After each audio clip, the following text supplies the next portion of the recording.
It's Sunday, September the 1st. Thank you so much for tuning in to your weather story right here on Weather AM.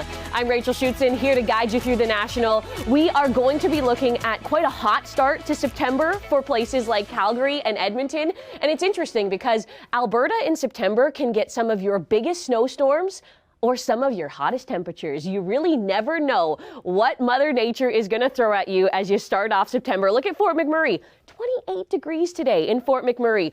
Beautiful day in Regina. We are gorgeous in Vancouver. We will have a front that will slide down the coast today, so windier conditions for places like Haida Gwaii, some rain up towards the north, and then you can see the cooler trend does come. Look at the temperature difference. Holiday Monday, 30 degrees in Edmonton. Tuesday, we're down to 22. Wednesday at 20. So back to school will actually feel like back to school for many Canadians. We do have a bit of a fresher feel.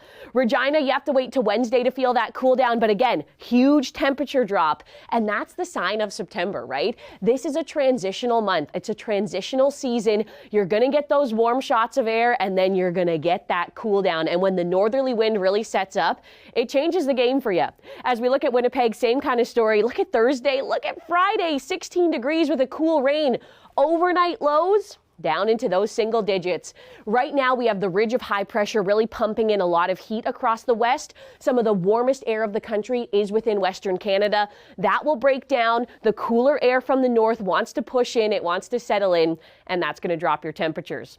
We're also going to watch, like I mentioned, that front that's tracking along the northwest. It will spawn an area of low pressure across Alberta, and it does look like late into Monday, more cloud cover across the north of the province, and then places like Edmonton could get into just a little bit of rain as we look ahead at Monday evening.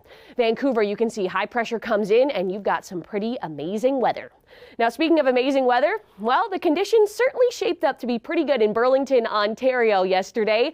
For one of Canada's largest rib fests, we still had a little bit of drama in the sky just as that front was continuing to clear, but the humidity certainly was there. And if you wanted to get out over top of the Great Lakes, the weather was excellent yesterday to watch the CNE, watch the snowbirds head over Lake Ontario.